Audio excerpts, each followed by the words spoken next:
Welcome back to Antigua Barbuda today. How's it going? We are continuing our highlight of International Day of Girls in Information Communications and Technology, and it's coming up on April 28th.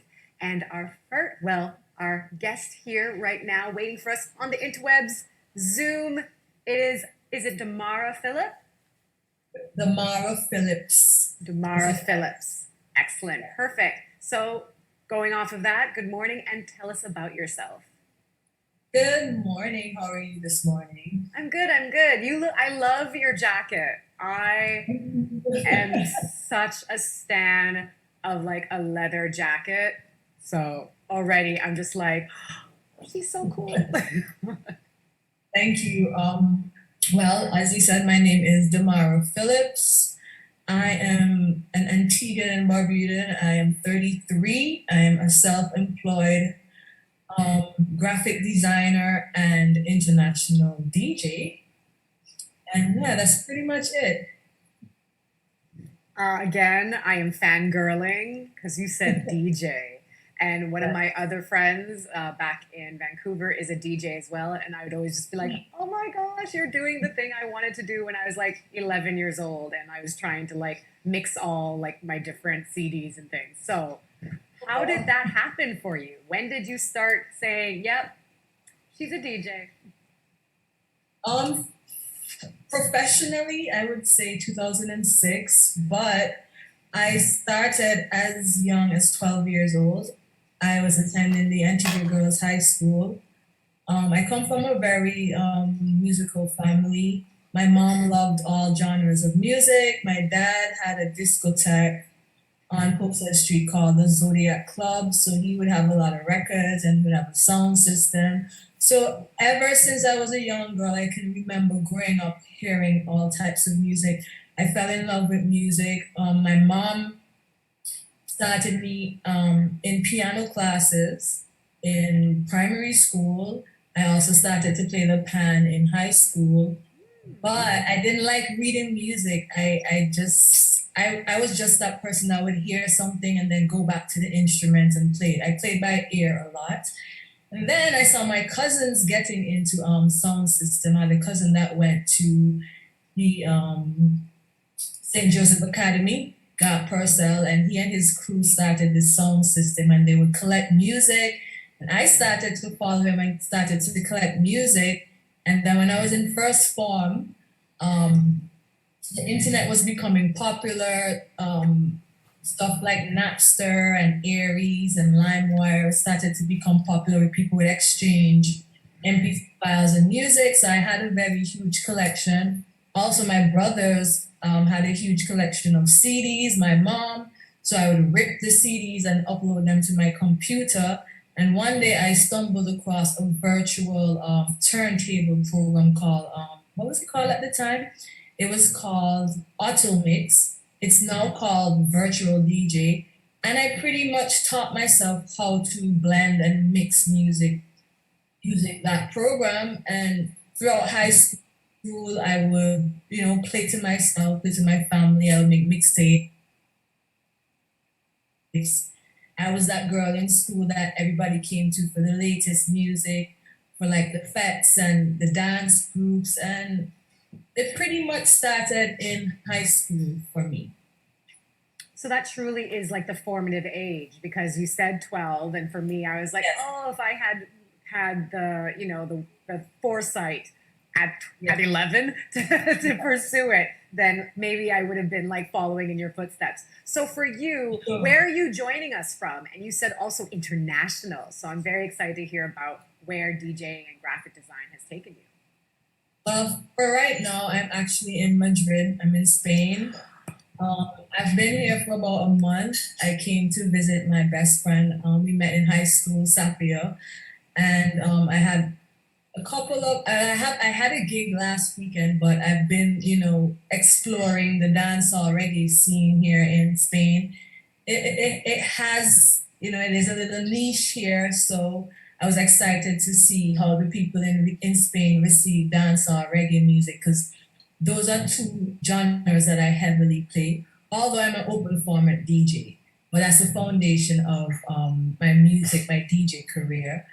And yeah, it's been wonderful. I've been here for about a month now, and I leave in probably a week, and I'm back to the US for a bit, and then I'm finally back home. I think I'm a little homesick.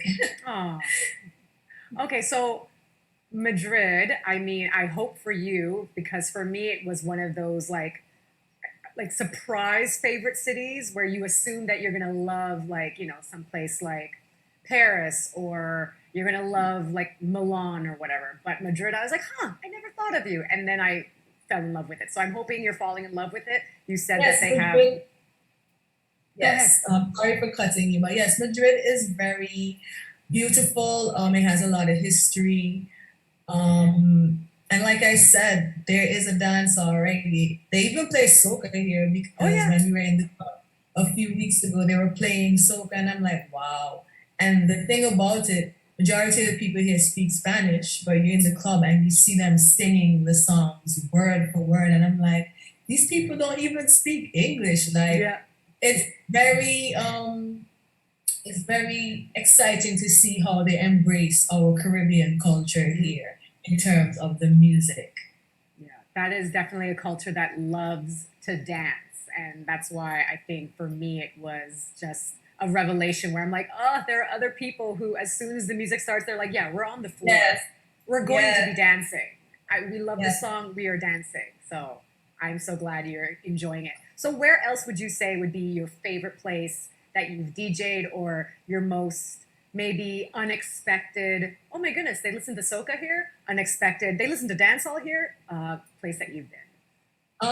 Well, I'm going to stay in Spain because I just recently came back from Mallorca, Palma. That is an island off the shore of Spain. Mm. I did a club over there called Times Square, and it was amazing from the beginning to the end of my set. Everybody was singing, dancing. A few people approached me during and after the set, and they commended me on the music that I was playing. But it was more of a mixed crowd versus the crowd here in Madrid. So I played hip hop, R&B, dancehall, a little bit of reggae towards the end to kind of cool the vibe down, and it was very what's the word? It was very surprising to see how many people were just moved by the music. And like I said, for me, playing in Antigua versus playing overseas, it's the way how the people receive the music. It could be anything. They would move to it. Like they don't even need to know the artist. Yeah. Once the song, the melody is right, like they will be moving. So I really enjoyed that. And another place that sticks out for me is Beijing. I played in China a few years ago for a dancehall party as well, and it was a mixed crowd. It was Asians, Americans, Africans, people from the Caribbean, and I played straight dancehall all night.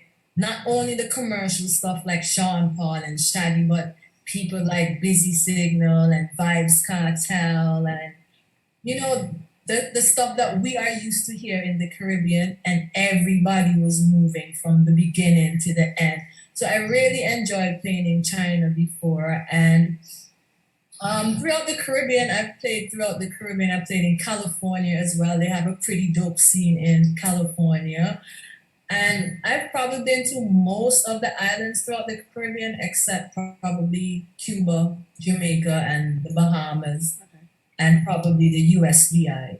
I haven't really touched those places as yet, but all the other smaller islands coming right down, I've managed to, play at least once, twice, three times in those islands. Okay. And so, what is your DJ handle? I go by the name Selecta Didi, and I'm actually a part of a group of females who play music. So it's not me alone. I have another DJ, DJ Ecstasy. She resides in Georgia. And we have a hype girl. She lives in Antigua, my best friend also, Joelle Thomas. She's MC Fire Stepper. She is a teacher at the Adele School. She's a special needs teacher. And the three of us actively make up Sister Soldiers, the crew. Amazing. Okay, so I mi Cuba, Selecta D is coming for you. I think you would love Cuba. Like Cuba is I fantastic. need to go to Jamaica too. Like Jamaica is the land of reggae and dancehall. And dance halls, yes. Like I have to touch Jamaica at some point for sure. I somehow I see it in your future. So just quickly Of and course. wrapping up, what would you Sure. have said would have been your challenges that you faced, and what would be your advice for people who want to follow in your footsteps? Um, for me, people taking what we do seriously. I Mhm. know it's entertainment. I know it's all fun, but it's also a job. And I just wish that people would value what we do more. There are many instances, even especially at home, you come across people, organizations, radio stations, and they want to use your services, but the compensation is a problem, or they think that it's too much, or they want you to do it for free because all she's doing is sitting and playing some records. And I just wish that people would take what we do more seriously and see it as a job and not just a hobby. Because when I travel outside of Antigua, people pay me to play, they put me up, they make sure I'm good. So I just wish the people at home would take entertainment, because I'm pretty sure artists fall into the same problems, dancers, people in the entertainment space. I just wish that persons who require our services would take what we do a little bit more seriously and value what we do. I 1,000% agree. Yeah, so that would be one of my issues. And one more thing, I'm in a male dominated space. I used to always shy away from this because I didn't want to press any buttons or, mash any corns. But I feel like there are a lot of men in the industry that don't respect women. And I just want to big up to those who have been very respectful to sister soldiers. But to those of you who don't quite respect what we do or respect us in the space, I just wish that they would be more welcoming, more respectable, and just keep it professional. We're women, we're pretty, we're attractive, but it's a job for us. We're not out here looking for relationships all the time. Or I'm not saying that you don't meet somebody in your workplace and you may become fond of them, but at the same time, it's a job. We're not here to fraternize and make it weird for the ladies. And that's pretty much it. I think, well, obviously, I have 1,000 questions I could ask you, and I could talk to you all day. You poor thing. You are probably very busy and have lots to do. What time is it right now for you? It is almost 2 p.m. in Spain. We're Okay. 6 hours ahead. Yeah. You should be having a lovely siesta, soon, so that you're ready for tonight. So thank you so, so much, and I'm so glad you got to shout out your amazing, your crew and your clique. And I would love to also hear from you when you are back in Antigua and Barbuda before you jet off somewhere amazing again. Thank you for having me. And I just want to say one more thing to the young women, to the girls who are watching. Whatever it is you're passionate about in ICT, make sure that nobody deters you. Make sure that you follow your dreams, because the possibilities are endless. I've traveled to 20 cities worldwide just because I'm a DJ, and sky's the limit. So to every young woman, every young girl who is watching me right now, all the best on your journey, and take whatever opportunities come your way. You never know where it may land. Okay, so even for us older ladies, you might have an assistant. So Sure. there we go. Thank you so much. Amazing speaking to Bye. you. Take care. Bye bye. Bye bye. Have a good one.